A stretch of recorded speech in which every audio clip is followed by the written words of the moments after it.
Olá, queridos! Sejam bem-vindos a mais uma aula do nosso projeto Decifrandador. Hoje nós vamos falar sobre alterações na nossa percepção. Quando a gente fala de alterações na nossa percepção, nós temos tanto alterações nociceptivas, quanto alterações neuroendócrinas e alterações afetivo-comportamentais. Começando com as alterações nociceptivas, nós temos essa alteração tanto em dor do tipo nociceptiva, neuropática e nociplástica. E detalhando mais um pouquinho para vocês o que seriam esses tipos de dores, para quem ainda não conhece, nós temos 3 tipos de dor classificados pelos seus mecanismos neurofisiológicos, que seriam a dor nociceptiva, que ela é relacionada a uma lesão somática ou visceral decorrente de algum processo inflamatório de um trauma. Quando a gente fala de processo inflamatório, a gente pode falar de processos infecciosos também que causam inflamação ali daquele local. E a gente tem como exemplo, por exemplo, a osteoartrite para casos de dor somática e também a pancreatite em casos de dor visceral. A dor neuropática, que é associada a uma lesão do sistema nervoso, então tanto nervos periféricos quanto nervos centrais. Então a gente tem como exemplo a hérnia de disco, por conta de compressão de terminação nervosa, então é um exemplo de dor neuropática. E nós também temos a dor nociplástica, que ela não tem uma evidência de uma lesão, tanto de tecido nervoso quanto de tecido somático ou visceral, então tentando tecidual, mas que ela causa dor, um processo doloroso, um processo nociceptivo da mesma forma, mesmo não tendo justificativa para aquela sensação. Então ela é considerada como uma desregulação do sistema sensorial. E a gente tem como exemplo a síndrome de Pandora. Falando um pouquinho aprofundando mais sobre a dor nociceptiva, é um processo de dor que geralmente ele para quando o estímulo é descontinuado. Ele é como se fosse uma consequência do estímulo do processo inflamatório. E também ele geralmente responde muito bem a anti-inflamatórios e opioides. Já a dor neuropática, que ela é uma dor consequência de uma lesão de doença do sistema nervoso central ou periférico. Ela ainda não tem mecanismos muito esclarecidos sobre como é que acontece essa origem, mas o que a gente tem definido na ciência é que há uma geração ectópica de impulsos nervosos nas fibras do tipo C e a delta por conta dessa alteração nos neurônios. Então, após a lesão desse neurônio, dessa fibra nervosa, ela acaba desenvolvendo uma alteração na distribuição e também na conformação dos canais que vão passar essa informação de dor, né? Então, os canais iônicos, principalmente os canais de sódio. E aí também é o que explica porque os gabapentinoides eles são tão interessantes para esse tipo de dor. Elas vão agir literalmente nesses canais iônicos. E também um dos mecanismos da dor neuropática é o aumento da excitabilidade dessas fibras. Então é como se o limiar delas tivesse diminuído ou elas tivessem criado uma certa memória por conta dessa lesão no tecido nervoso. Em relação ao diagnóstico da dor neuropática, pra gente é mais difícil de identificar esse tipo de dor, justamente porque a gente não fala, os nossos pacientes não falam, mas o que é utilizado na medicina humana? Tanto a descrição da dor pelo paciente e alguns outros sintomas subjetivos, então eles conseguem descrever o tipo de dor que eles estão sentindo, então eles perceberam que a dor neuropática ela pode estar relacionada com estímulos, sensações de dor, como por exemplo queimações, fisgados, choques elétricos, mas não choques elétricos em si, é como se a pessoa tivesse sentido um choquinho naquela região. Não necessariamente é uma dor, mas é um sintoma, um sinal, uma sensação desagradável. Também é utilizado a avaliação de sinais clínicos que sejam objetivos de disfunção nervosa, ou testes ou exames, né, que demonstre que o paciente tenha uma lesão tecidual, então ressonância magnética, por exemplo, ou um raio-x, radiografia. E uma resposta positiva também ao tratamento com fármacos que sejam de origem de dor neuropática. Então, também é uma das coisas que utilizam para diagnóstico na medicina humana. Então, se a pessoa respondeu bem a medicações que, teoricamente, agem em dor neuropática, então, provavelmente, ela tinha uma dor neuropática existente ali. Então, nós temos 3 classificações de diagnóstico de dor neuropática. A possível, quando você suspeita que o animal tem alguma dor neuropática por conta de alguma coisa que você percebeu ali, alteração de comportamento, por exemplo, mas que você ainda não fez testes ou exames para confirmar isso. Ela é uma dor neuropática provável quando você tem ou sinais positivos ou negativos relacionados ali ao território que você suspeita que tenha uma alteração nervosa, ou quando você tem uma presença de uma lesão, uma disfunção que explique aquela dor neuropática. E é uma dor neuropática definitiva quando você tem os dois, tanto os exames comprovando essa lesão ou essa disfunção, quanto os sinais positivos e negativos de avaliação ali, por exemplo, testes de alergia, testes de de hiperalgesia mecânica ali, algia térmica, que você fizer no seu paciente. Calma que a gente vai falar mais sobre isso no módulo 3, tá bom? E a dor nociplástica, que acontece, que surge, né, de uma nocicepção alterada. Então, apesar de não ter nenhuma evidência clara de uma lesão tecidual ou real, ou alguma coisa que ameace o tecido, que causaria a ativação de nociceptores, mesmo não tendo essa evidência de dano tecidual, essa sensação dolorosa passa de neurônio para neurônio como se estivesse acontecendo. E por isso que ela é considerada um desequilíbrio neuroendócrino e é considerada também um desequilíbrio das vias, tanto as vias excitatórias quanto as vias inibitórias. Então é como se aqueles neurotransmissores eles ficassem mais sensíveis aos estímulos ou também eles não respondessem tão bem a neurotransmissores inibitórios, por exemplo. E aí, essa dor nociplástica, ela é tipicamente crônica, então ela não tem dor nociplástica aguda, ela é sempre crônica, e ela é mais difusa do que a dor nociceptiva. E como exemplo de dor nociplástica, a gente tem a síndrome de Pandora em felinos, e em humanos a gente também pode citar a fibromialgia, que também é um caso de dor nociplástica. Então, quando acontece a lesão tecidual, nós vamos ter a liberação de alguns mediadores químicos que vão promover algumas alterações, como por exemplo calor, edema, etc., que a gente já conhece muito bem as etapas os sinais cardinais, né, da inflamação. E todos esses mediadores químicos, essas moléculas, esse aumento da vasodilatação, a permeabilidade, vai causar uma sopa inflamatória com todas as substâncias. E aí a gente vai causar, por conta disso, a diminuição do limiar dos receptores. E isso que a gente chama de sensibilização. E aí, quando ocorre a lesão tecidual, acontece a liberação dessas diversas substâncias que eu comentei lá na nossa aula anterior, que são substâncias alcoogênicas. E elas são chamadas dessa forma porque são substâncias que têm a capacidade de gerar essa inflamação de dor e causar uma sensibilização periférica.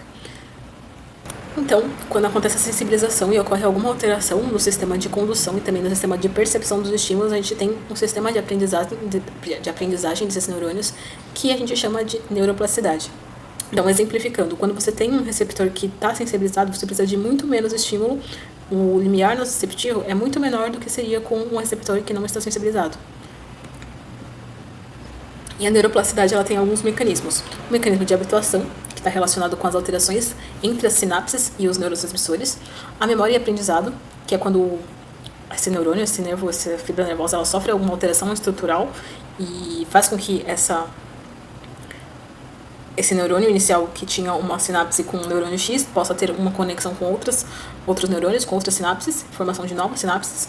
Também temos a recuperação celular após a lesão, que altera a função do próprio neurônio de se regenerar.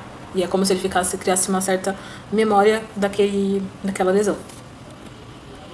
Além disso que a gente falou, da função da parte neuroquímica do processo inflamatório, nós também temos a parte mecânica. Então, o edema, por si só, por ter aquele aumento de volume, ele pode causar compressão de terminações nervosas e causar dor também. A diminuição do pH causado por esse processo, por essa área que está inflamada, pode ativar a via da proteína quinase tipo C, que também vai sensibilizar outros receptores envolvidos na dor, como por exemplo o receptor vaniloide do tipo 1. E também as prostaglandinas, elas, além do que elas já fazem no processo inflamatório, elas podem se ligar a receptores específicos da proteína G e também a outros mediadores secundários, como o PKA e o PKC, que vão causar o aumento do cálcio intracelular. E com esse aumento de cálcio, vai ter um aumento da excitabilidade dos neurônios e com isso vai conseguir fazer a informação mais rápido e com menos esforço de um neurônio para outro. E também nós temos a sensibilização central, que é como acontece na sensibilização periférica, mas temos outros fenômenos que estão envolvidos, e também outras moléculas, como por exemplo as moléculas de glutamato, de substância P, que estão envolvidas na sensibilização central e não estão tanto na periferia. E nós temos outros mecanismos também, como por exemplo a ativação de neurônios de ampla faixa dinâmica, que geralmente são neurônios que estão adormecidos, mas quando acontece a sensibilização central eles são ativados. Nós também temos o aumento da excitabilidade neuronal e também da liberação dos neurotransmissores, que é o que a gente chama de fenômeno de wind-up. Nós também temos a expansão da extensão espacial do estímulo, então não só a região está lesionada, mas tem uma região maior que vai se expandindo por conta dessa sensibilização central, vai chegando a outros neurônios próximos daquela região, e também mudanças que duram muito mais do que o estímulo inicial. Então, o que era para ser resolvido com a recuperação, com a regeneração do tecido, muitas vezes acaba não sendo, e esse estímulo continua sendo liberado por conta dessa sensibilização central. E é onde vai estar presente a sensibilização central. Principalmente na dor neuropática, por conta dessa alteração de lesão de tecido nervoso, em todos os processos de dor inflamatória crônica e também processos de dor visceral crônica. Então, todos os processos crônicos que têm todos esses fenômenos de alteração de sensibilidade, de durar mais do que deveria, de expandir mais do que a região que teve sua origem, são processos que vão estar presente nesse processo de sensibilização central. Depois nós temos as alterações neuroendócrinas. Então, quando acontece uma lesão tecidual, acontece a liberação do CRH, que é um pró-hormônio, que vai estimular a liberar o ACTH, que é um hormônio, que vai estimular a glândula adrenal a liberar cortisol. E aí, essa ativação simpática vai causar o aumento da produção de hormônios pituitários, que são hormônios catabólicos, e vai causar uma quebra do equilíbrio neuroendócrino. A gente também pode ter uma resistência à insulina por conta dessa resposta ao estresse e liberação de cortisol. Então, pacientes que são pacientes diabéticos que estão com dor, eles podem ter alteração nessa resistência da insulina. E também aumento da produção de citocinas inflamatórias, que vai alterar o sistema imunológico. Então, com essas alterações neuroendócrinas que eu citei no slide anterior, a gente pode desenvolver processo de inflamação sistêmica, como a CIRS, e desenvolver uma sepse, dependendo do caso do paciente. Pode causar o aumento do catabolismo e redução do anabolismo. Então, é basicamente tudo que a gente não quer, porque um paciente que está passando por um processo de recuperação, um paciente que precisa se recuperar de uma doença, de uma lesão, a gente quer que ele aumente a síntese proteica para que ele consiga se recuperar. Então, todo paciente internado, teoricamente, ele precisava fazer anabolismo. Ele precisa aumentar essa proteína para se recuperar. Então, uma dor maltratada, ela pode sim aumentar o risco e também aumentar o tempo de recuperação do paciente, pode aumentar a morbidade do paciente e também pode predispor a infecções secundárias, principalmente por estar em um ambiente hospitalar com outros animais, e também pode aumentar a porcentagem, o risco desse animal vir a óbito, dependendo da gravidade da situação, da comorbidade da afecção que ele está passando. E a gente tem uma série de consequências em vários dos sistemas do nosso organismo. Como, por exemplo, no sistema cardiovascular, nós vamos ter, quando o animal tem dor, ele pode ter taquicardia, aumenta o consumo de oxigênio, aumenta a resistência vascular sistêmica, pode aumentar a pré-carga e a pós-carga, e tudo isso pode aumentar o risco de ter alguma área que fique com isquemia, pode predispor a arritmias e, consequentemente, assim, dependendo da gravidade da afecção do paciente, pode até aumentar o risco de óbito. No sistema respiratório, nós temos o aumento do fluido extravascular pulmonar, aumento do volume corrente residual, diminuição da complacência pulmonar e hipertonia muscular. E isso, como consequência, pode causar uma hipoventilação, pode gerar uma hipoxemia e, dependendo do caso do paciente, se já é um paciente que tem alguma alteração respiratória, casos graves de dor podem, inclusive, aumentar o risco de óbito desse paciente também. No trato gastrointestinal, com a dor, a gente tem uma hiperatividade simpática que vai causar uma inibição reflexa do sistema, que vai causar uma disfunção entre a contração do esfíncter e também da musculatura lisa. Então, associando essas alterações, a gente pode fazer com que o animal ele tenha constipação, então fique com o trato gastrointestinal com uma movimentação peristaltismo inadequado, que pode levar ao ilho paralítico. Essa região pode ser que ela, dependendo se, sei lá, um processo obstrutivo, que o sangue, a circulação não esteja chegando adequadamente, pode vir a causar isquemia. Essa região isquêmica vai ter morte celular, vai aumentar a produção de produtos anaeróbios, então vai aumentar a geração ali, a multiplicação de bactérias, então pode ter uma translocação bacteriana para essa área, que, dependendo de se ela conseguir ir para a circulação sanguínea e causar uma infecção sistêmica, pode levar a sepse. E, consequentemente, também pode levar o animal a óbito. No sistema geniturinário, nós também temos uma hiperatividade simpática, que vai acontecer da mesma forma como no trato gastrointestinal, então vai ter uma disfunção da contração do esfíncter e da musculatura lisa. Também causa o aumento do hormônio antidiurético e aumento da aldosterona, e, como consequência disso, a gente pode ter uma retenção urinária. Em relação ao sistema imunológico de coagulação, nós podemos ter uma imunossupressão, aumento da adesividade plaquetária, aumento da fibrinólise, aumento da estase venosa e ativação da coagulação. Juntando todos esses fatores que podem acontecer no paciente com dor, você pode predispor também este animal a trombo se essa dor não for tratada adequadamente. E nós também temos a alteração da nocicepção, que são as alterações afetivo-comportamentais. E nós temos esse modelo biopsicossocial, que é adaptado da medicina humana também, que a gente usa na medicina veterinária, utilizando mais essa parte psico para a parte comportamental. Então, a parte biológica, que a dor envolve, comorbidades, como ela pode alterar essas comorbidades, ou como essas comorbidades podem causar dor, insônia, a parte anatômica do indivíduo, fisiológica, a parte emocional, que seria os comportamentos que o paciente tem por conta dessa dor, então ansiedade, medo, agressividade, e a parte social, então o suporte dos tutores, se, por exemplo, o tutor ele consegue identificar se aquele paciente tem dor, ou se ele acredita que ele tem dor, ou a terapêutica que você indicou, se ele acredita naquela terapêutica, por exemplo, pode ser que tenham tutores que não acreditam em acupuntura, mas naquele caso talvez fosse indicado, e aí você tem que lidar com isso também, e a própria condição financeira do tutor. Então, essa parte social interfere bastante no tratamento, principalmente porque os nossos pacientes, eles não são o nosso cliente final, digamos assim. Nosso cliente final é o tutor, então tudo que a gente for fazer pelo animal tem que passar pelo tutor antes. Então, ela acaba interferindo muito no tratamento. Até porque, às vezes, você precisa fazer uma medicação 3 vezes ao dia, mas o tutor não consegue fazer 3 vezes ao dia. Ele consegue fazer só 2, porque ele trabalha o dia todo. Então, tudo isso que vocês estão vendo aqui, vocês têm que relacionar e levar em consideração quando vocês forem montar o protocolo analgésico de vocês. E uma coisa interessante para quem começa a estudar a dor é que percebe que as expressões faciais também podem ser indicativos. Nesse estudo aqui que eu usei de exemplo nessa imagem, eles mostraram que tem alguns neurotransmissores, como por exemplo ocitocina, dopamina, noradrenalina, serotonina, que agem na amígdala. E a amígdala, ela vai fazer uma contração ou relaxamento de parte da musculatura que vai fazer com que o animal tenha certa expressão facial.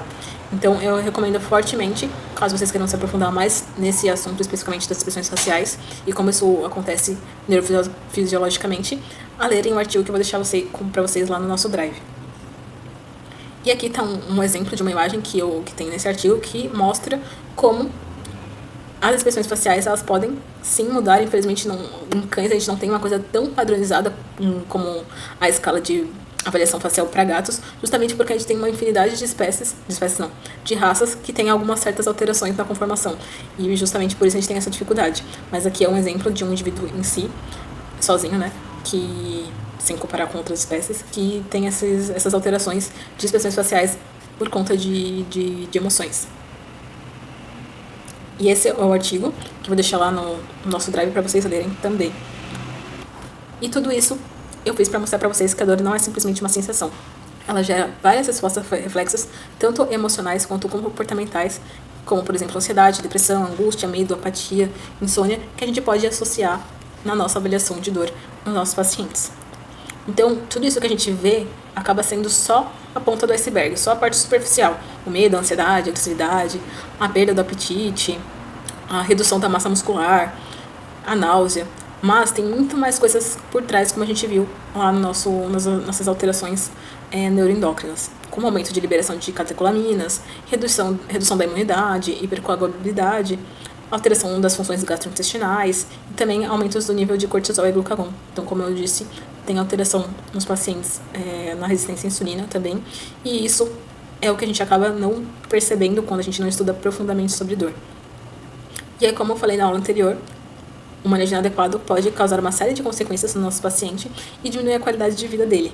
Então, a gente tem que aprender sobre isso, sobre a neurofisiologia, como a dor funciona, os mecanismos nociceptivos, para a gente conseguir tratar isso de forma adequada e sempre promover a melhor qualidade de vida dos nossos pacientes. Mesmo que a gente não consiga parar a dor totalmente, tentar reduzir a dor ou tentar reduzir a frequência que o animal tem picos de dor, já é um grande avanço dependendo do indivíduo.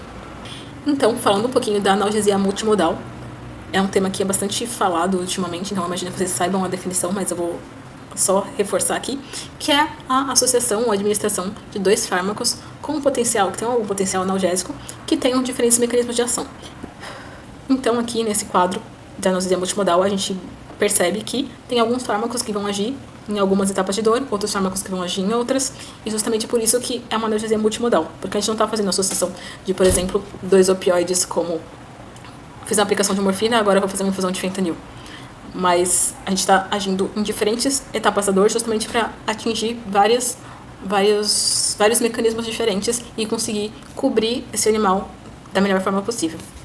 Então, como consideração final dessa aula, eu queria dizer que a dor ela não envolve só a lesão tecidual em si. como a gente viu nessas 2 últimas aulas, ela envolve fatores emocionais, sociais, comportamentais que vão afetar e influenciar diretamente na qualidade de vida dos nossos pacientes. Por isso é tão importante a gente conhecer tudo isso para que a gente tenha uma compaixão, uma empatia maior pelos nossos pacientes também. E é isso, a gente vai começar o módulo 2 agora, então a gente vai falar sobre farmacologia. Caso vocês tenham alguma dúvida sobre alguma parte dessas 2 aulas da neurofisiologia da dor, por favor, não deixem de deixar as suas dúvidas aqui nos comentários que eu vou responder todo mundo à medida que vocês forem mandando as perguntas, tá bom? Vejo você na próxima aula.